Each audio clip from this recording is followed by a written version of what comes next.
You straightened him out on Romans?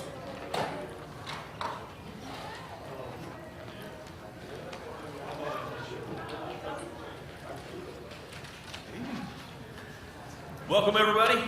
This is our next to the last class for Hot Topics. Next week, Lord willing, will be our last time doing this. And tonight, I'm going to cheat. What I mean by that is, there are two videos that I want you to see. One of them touches on things we've already covered, but both these videos are so good, I didn't want to just try to rehearse the material myself. I thought I'll just show the videos and let you watch them. So I'm not trying to cheat, it's just that this is really good material and it's in an excellent format, and I want you to see it. What we're going to be looking at, the first video is about the question, were the Founding Fathers religious, or were they Christian? It's only about 4.5 minutes, and the guy is a researcher and a writer for the Museum of the Bible. He looks young, but he seems to know his stuff, and what these guys do is research the writings of the Founding Fathers, and they give us the information that they gleaned from their study. It might seem like that's, well, who needs to ask that? We're living in an age when our history is being rewritten by some.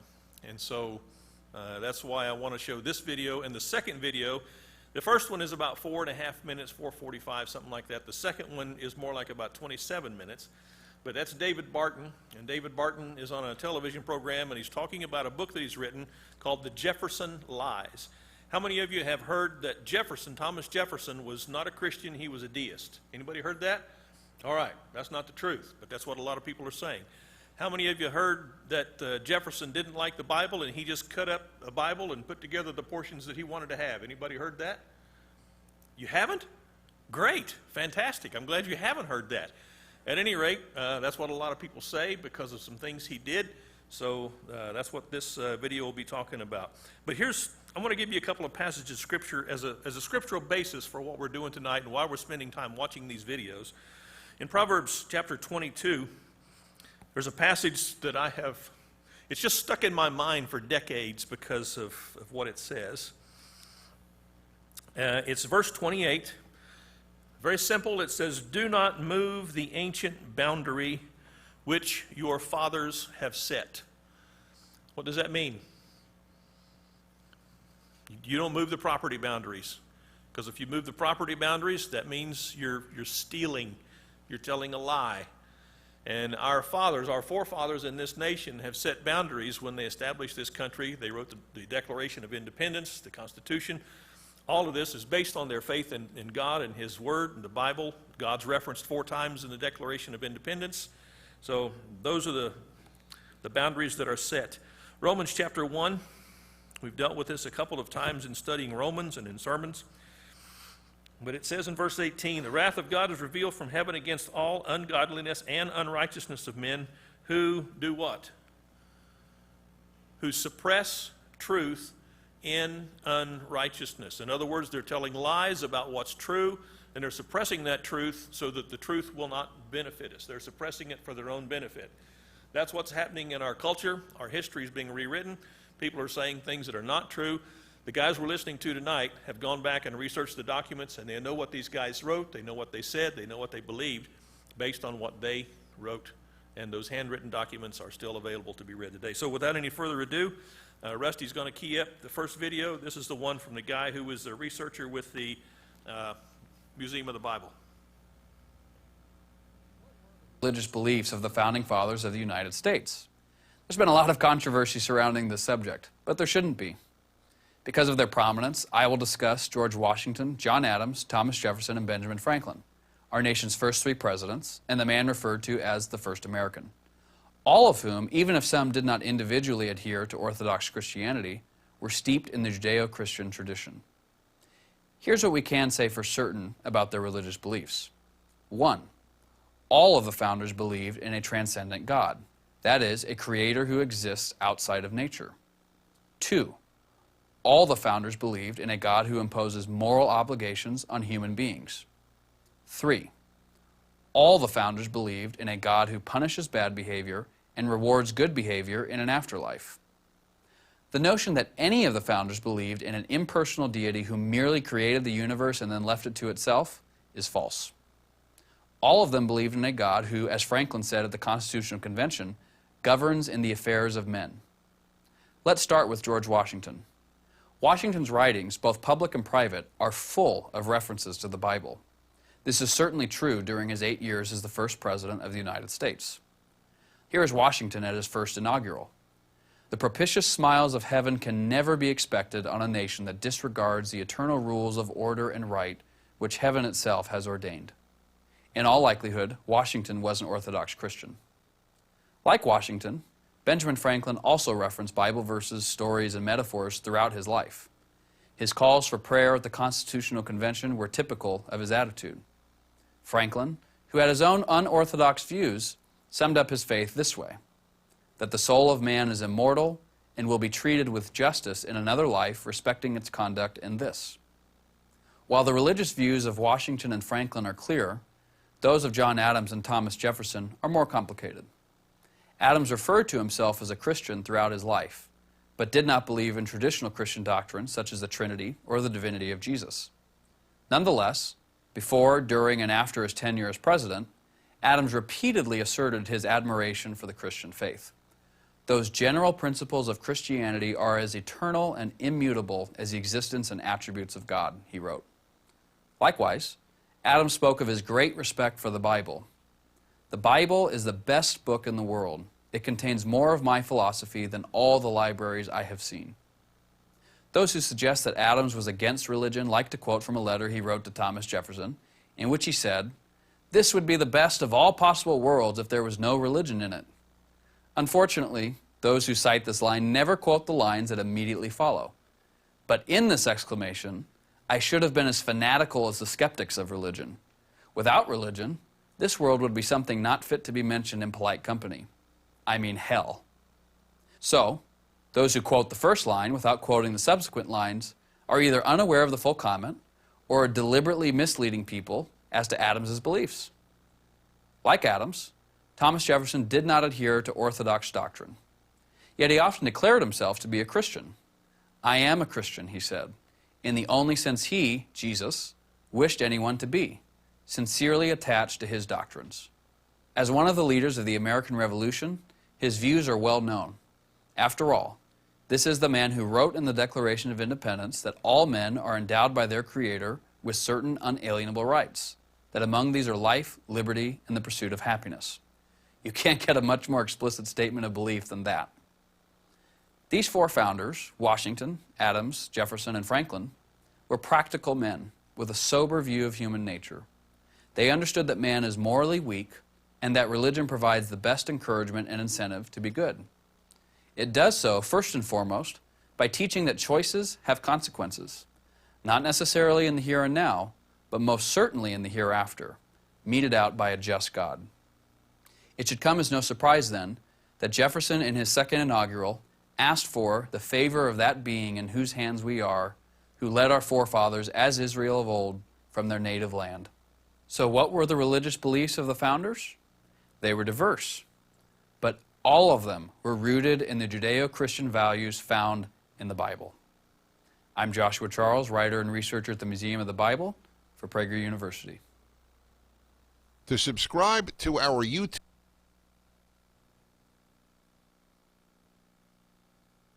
reasons I wanted you to hear this, two of the reasons I wanted you to hear this next one is because of the history that David Barton will bring up about Jefferson's connection, devotion to his belief in, faith in the Scriptures and the God who wrote them.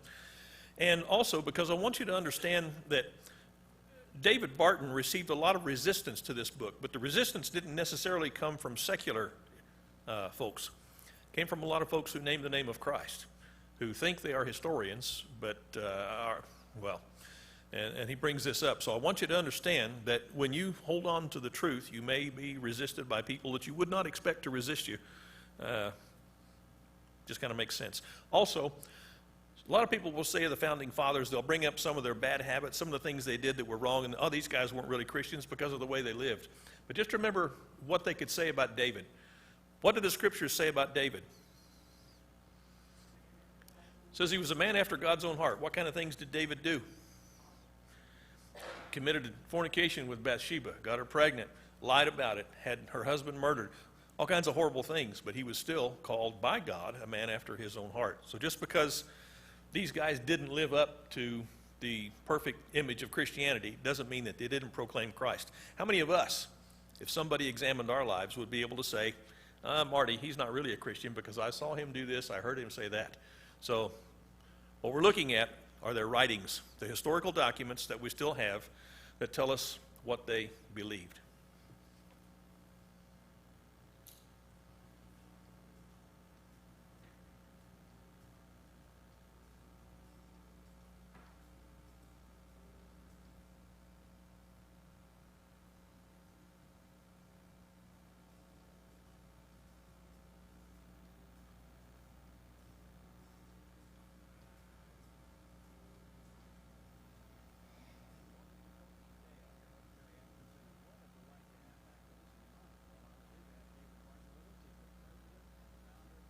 Builders, and the author of a book that is, well, let's put it this way.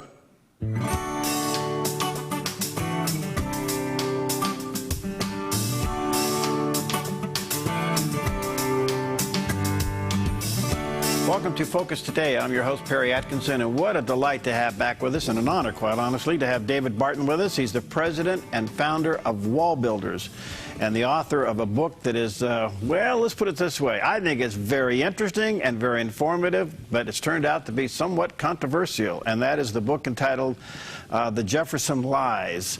By the way, wallbuilders.com is one of the premier websites in the country for you to learn about Christian history in the United States, and let me encourage you to go there, take advantage of the resources and all the books and the material. It is fantastic. David, good to see you, my friend. How are you? I'm doing well, man. It's good to be with you. Thanks for having me. You bet. The book doing well in spite of all the issues? It's doing really well. Amazon can't seem to keep it in stock. It continues to run very high. I think it busted up right at the top.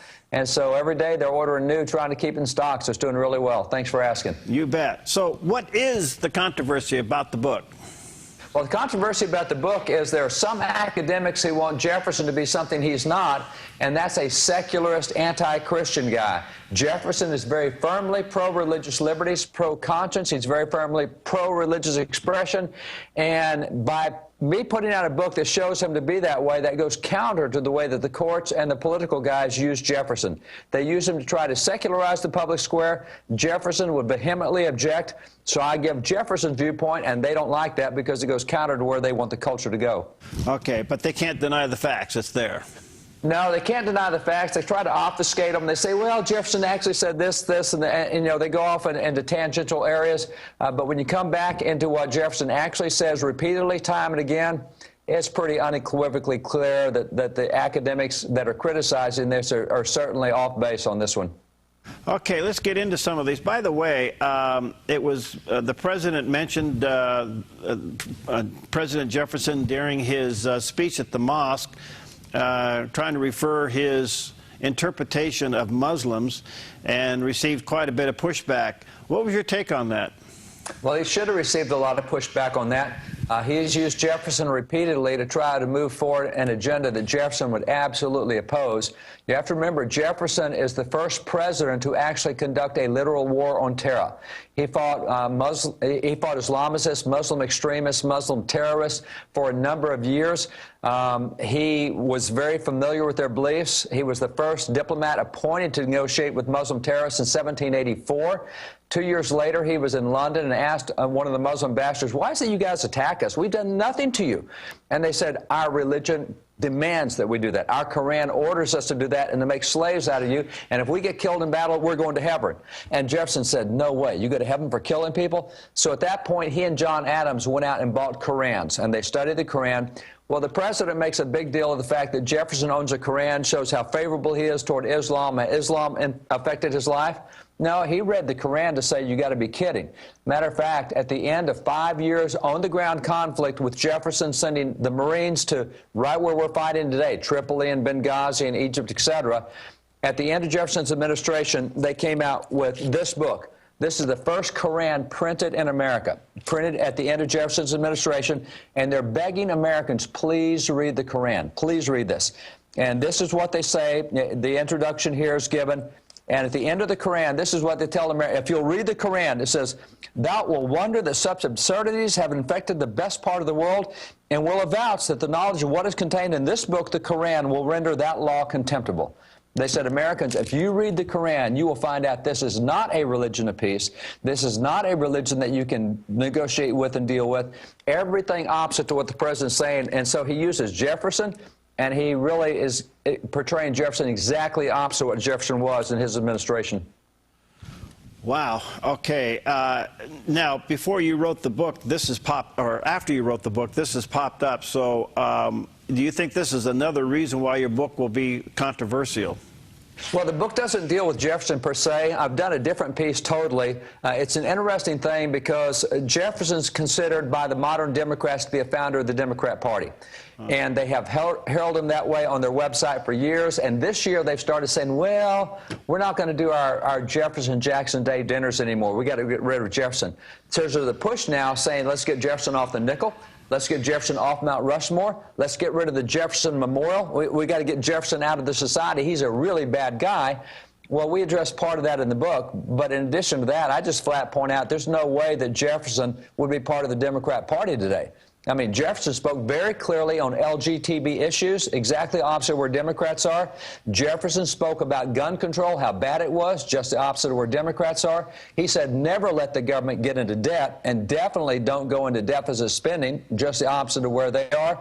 You go through religious liberties, there's 15 areas where the Jefferson's just the opposite. So I can understand why the Democrats don't want Jefferson around, but what happens is people try to say, well, he's something he wasn't, and that's what we cover in the book, is Jefferson was very clearly a civil rights guy. He's one of the biggest leaders for emancipation. Even though he owned slaves, he tried to free his own. His state would not allow him. So he's noted by black leaders for centuries as being one of the chief abolition guys. I mean, that's the kind of stuff we don't hear about Jefferson today, and so he's being pushed aside. But even in the book, I don't get into the Islamic stuff, but even in that regard, Jefferson said, you know, the only way you can defeat Muslim terrorists is not by a pullback, is by a surge. You have to have military surges, exactly the opposite of what we're doing today. Very interesting. All right, now at the Jefferson Memorial, if you've never been there, let me suggest this is one of the memorials you have to go when you're in Washington, D.C.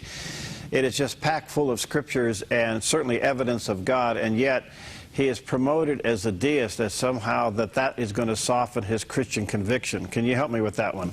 Yeah, that's a great point, because when you walk into the Jefferson Memorial, and this was done under FDR, the Jefferson Memorial, they have gone through his 100 volumes of writings. They've taken out what they consider to be his greatest quotes.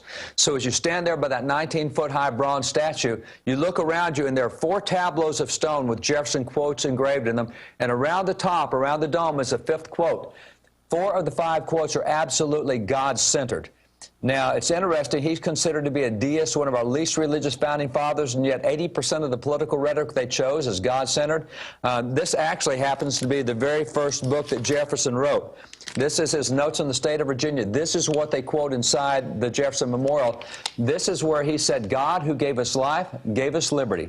And can the liberties of a nation be thought secure if we've removed their only firm basis, which is a conviction in the minds of the people that these liberties are the gift of God, that they're not to be violated, but with His wrath? Jefferson says, listen up, folks, the only basis of our national liberties is to know that they came from God, and if you mess around with them, you're going to tick Him off, and then we're all going to be in trouble. Wow. That's our least religious founding father, and they're calling him a deist? Not by a long shot. So that's what, again, we bring out in the book and show Jefferson's actual religious beliefs as opposed to the way he's portrayed today. But you're right, if you go inside the Jefferson Memorial, it is astounding how religious that memorial is on the inside. It really is. I have been there several times, and one time I was there like at 4:30 in the morning, and I was overwhelmed with what I saw and read. So it's quite an emotional experience to go there. All right, let's get into some of these lies, David. You bring out 7 of the big ones here. Jefferson, Thomas Jefferson fathered Sally Hemings' children. Well, we heard that big time because back in November of 1998, Science and Nature magazine ran an announcement. Joseph Ellis, Pulitzer Prize-winning historian, wrote the article, said, well, we now know it. Jefferson fathered children. He fathered the children of Sally Hemings, a slave. And so that ran across the country, and people heard that. There were more than 220 news stories nationally that ran on that. It was alive for weeks. What no one heard was that 6 weeks later, they retracted the story. They said, oops, sorry, the DNA evidence didn't prove that. Well, as it turns out, they never even used Jefferson's DNA in the testing. And it would seem like if you're going to test somebody for paternity, you would use their DNA. They never did that. Less than a dozen news outlets carried the retraction of that. So to this day, we still continue to think, oh, Jefferson fathered children. I heard it in the news. And I talk to universities all the time. I was with a group of kids recently, and these are kids that are born after this story came out. I said, how many of you have been told by your professors that Jefferson fathered the children of slave Sally Hemings? 95% raised their hand. So this is something we're continuing to keep alive today, but it's not a true story. And that's what's significant, is we have an impression of who Jefferson is, but it's not based on fact or reality. Amazing. Christian, or I should say historic revisionists being what they are. All right, let me get one more before we take a break here, David. The Thomas Jefferson founded a secular university. Yeah, we hear that a lot today. There's a lot of, I start each chapter by quoting from academics and writers and professors, and they all say, oh, Jefferson started the first secular university in the nation.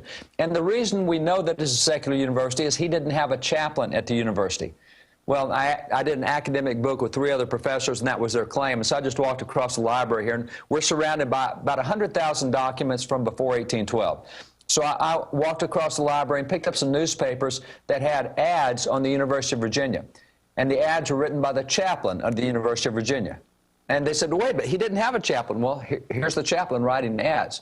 What happened is Jefferson, unlike other universities, every university back then, Harvard and Yale and Princeton and Dartmouth and William and Mary, all of them, they were started for particular denominations.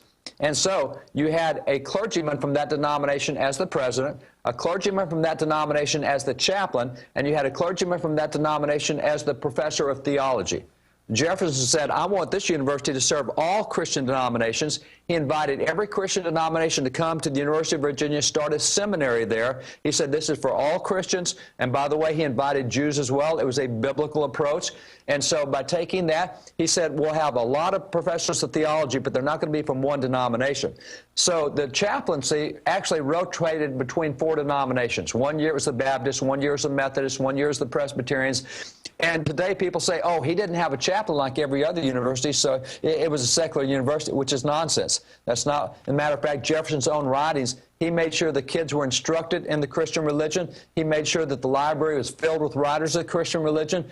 He made sure that there was services every week. He said the kids would attend divine service every week. I mean, he was very emphatic that it was not a secular university, but we get told that today by academics, and they're wrong. So how do academics respond to you when you come back with this stuff?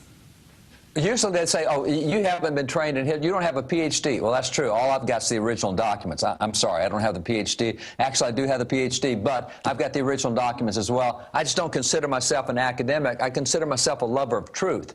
And so I want to see what the actual historical truth is, which is why I go back to those records, which is why in the book we have nearly 1,000 footnotes in the book. We want people to go check and see if this is true or not. We want them to go to the original documents. We want them to know for themselves what truth is.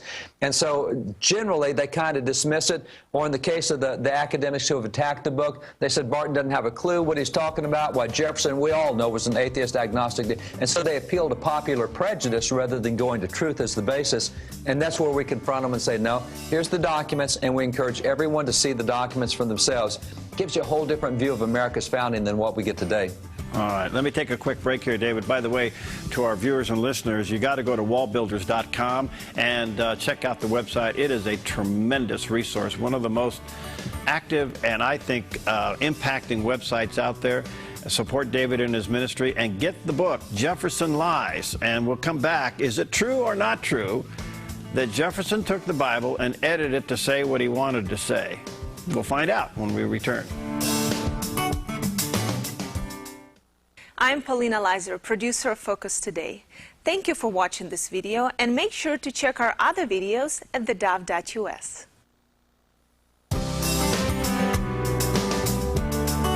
Okay, we're back, and with us today is David Barton. He is the president and founder of Wall Builders, and I tell you, a great organization, telling the truth about Christian history in the United States.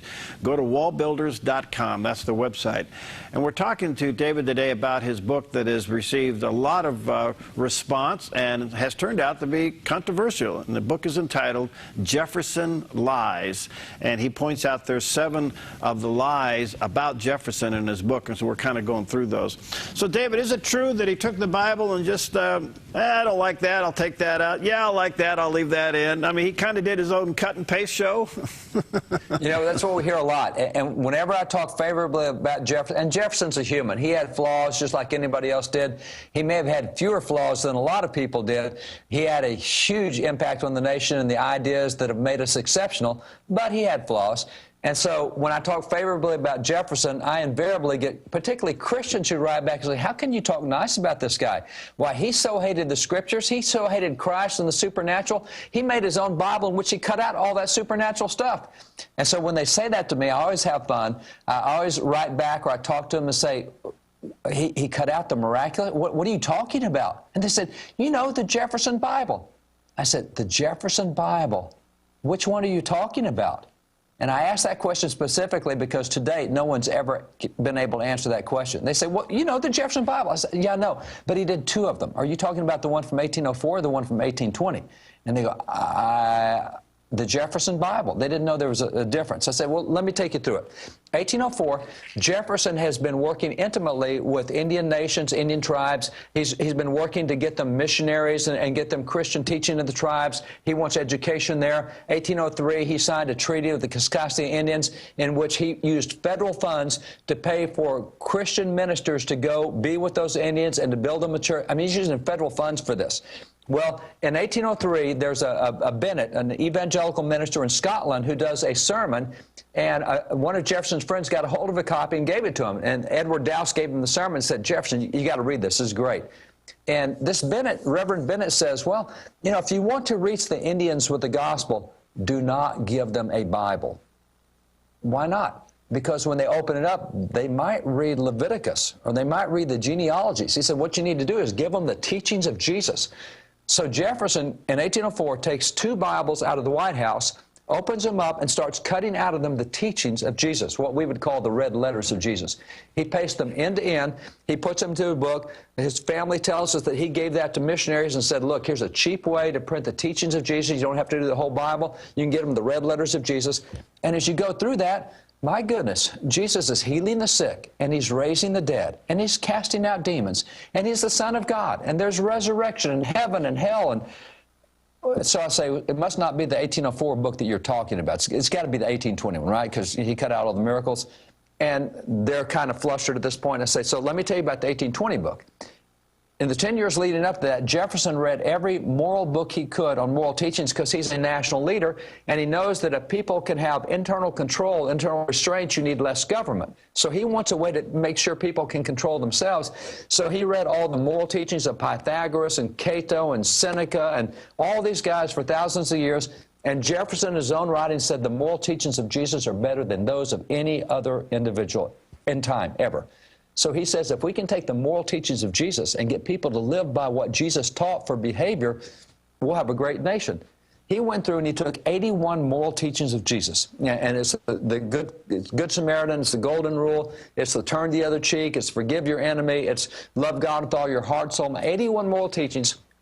He put them together in one book, and in 1886, people didn't know that book existed until after his death. In 1886, the Smithsonian Institute actually was able to buy that original copy from Jefferson.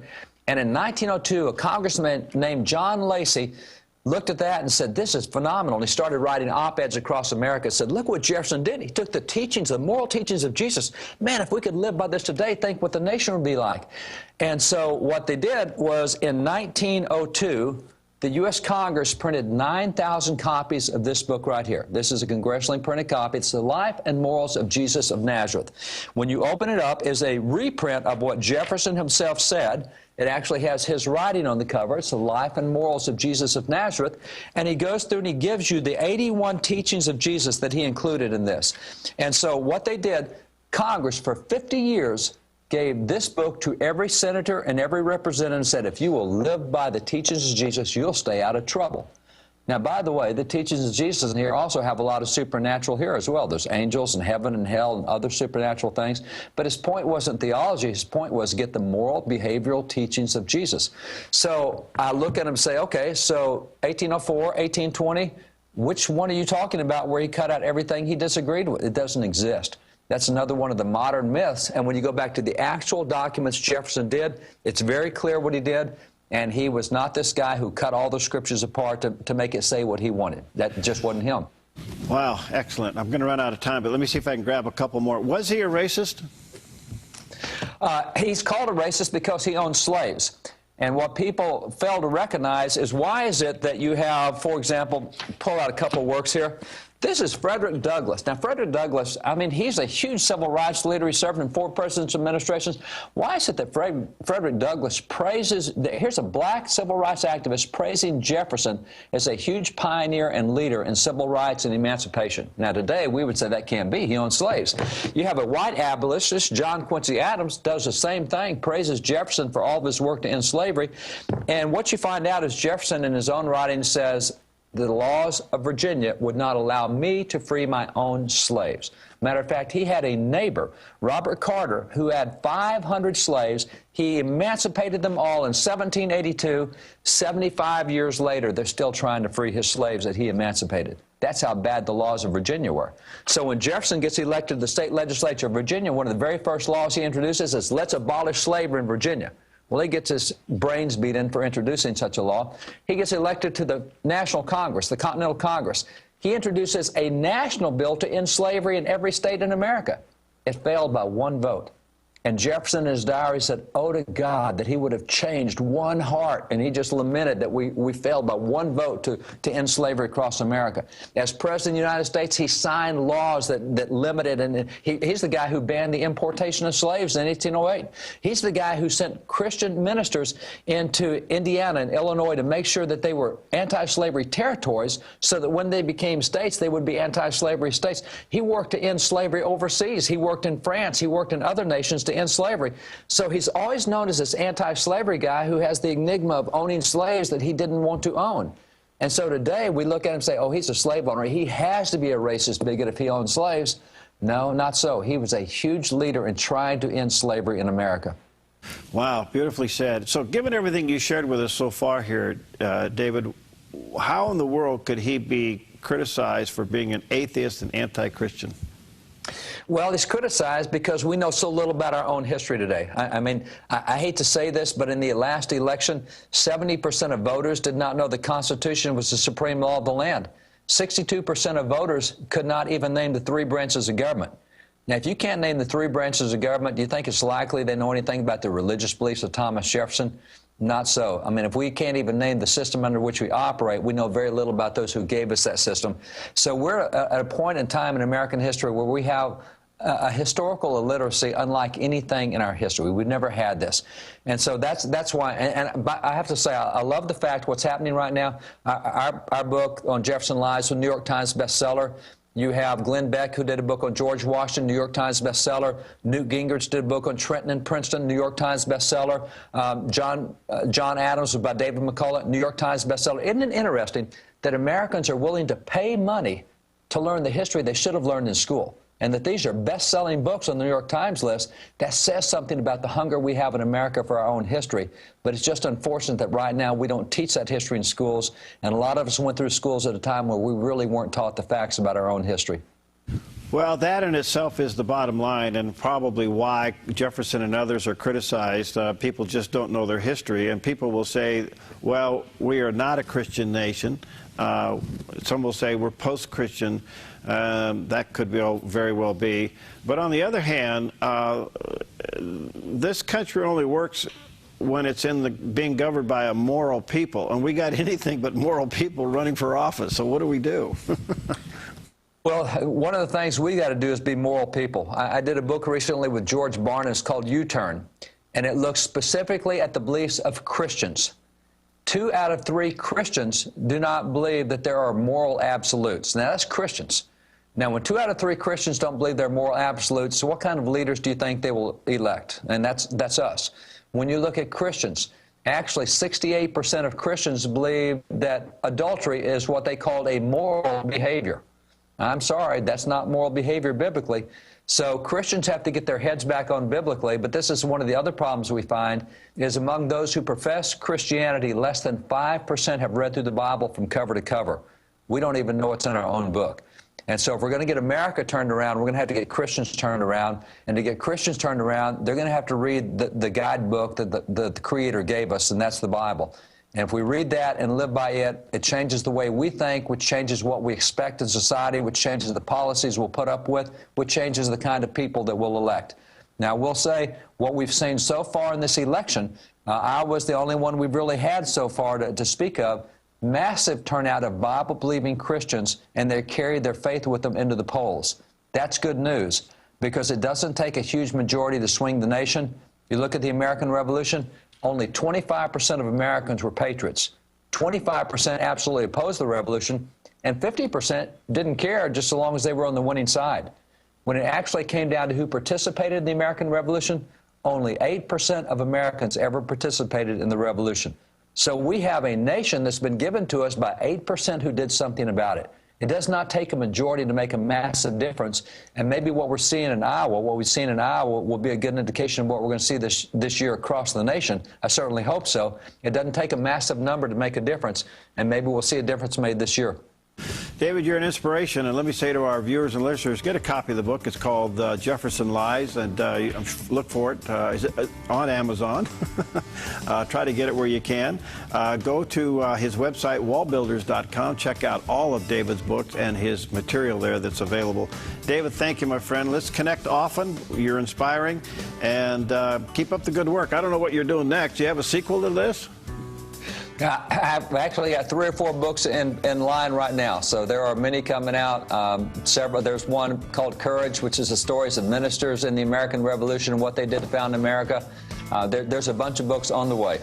Okay. Thank you, my friend. God bless you, pal. My pleasure. Thanks for having me. Okay. We'll be right back.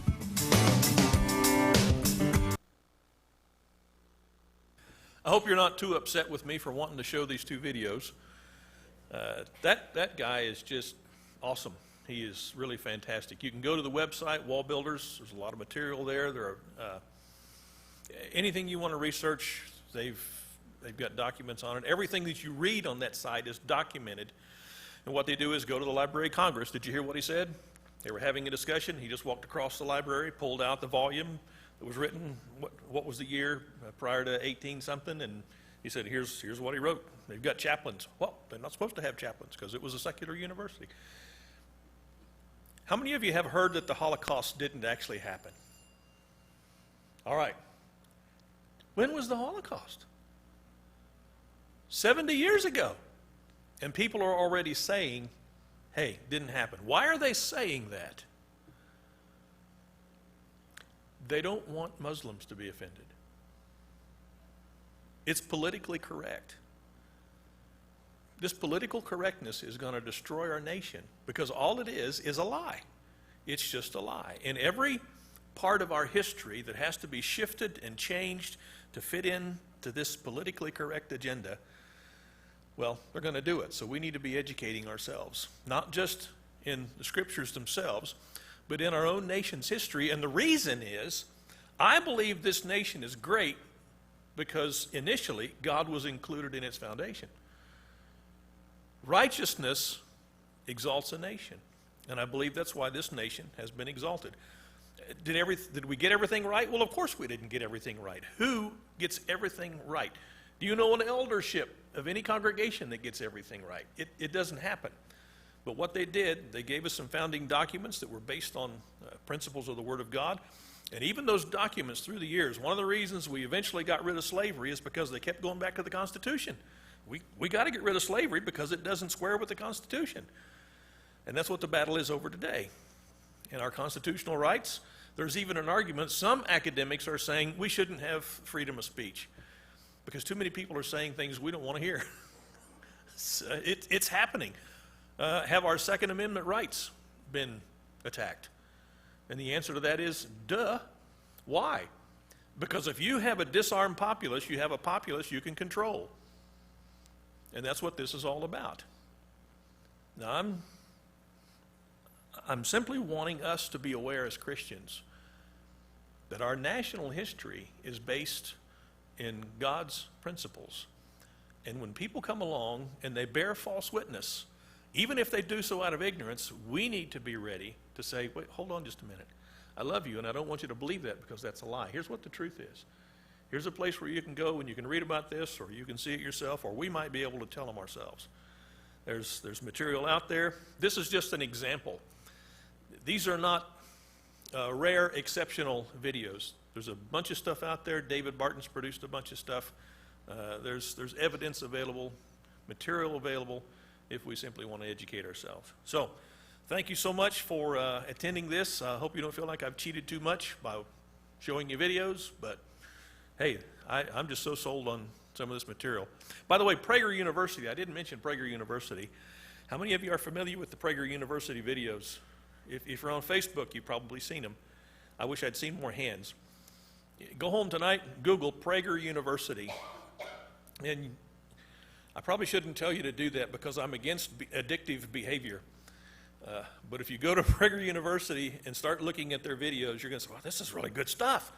This is all conservative. This is Christian. This is godly. This is what I believe. Why aren't more people saying this and preaching this? And they're putting together video after video after video that deals with all kinds of our social issues, everything from economics to racism, and they're all less than 5 minutes long and very interesting, very well done. So don't think that the whole nation is going down the tubes, because there are a lot of people who are fighting for what is right, and we are not the only ones. The devil always wants us to think we are the only ones, just like Elijah. He went off under a juniper tree and he sat down and said, Lord, just let me die. I'm the only one. What'd God tell him? There are still 7,000 that haven't bowed the knee to Baal. 7,000 may not sound like many, but how many were involved in the revolution? Did you catch that? I had no idea. 8% of the population. 50% didn't even care. Kind of sounds like today. Maybe some of our problems aren't new. Thank you so much. I appreciate it. Class is dismissed.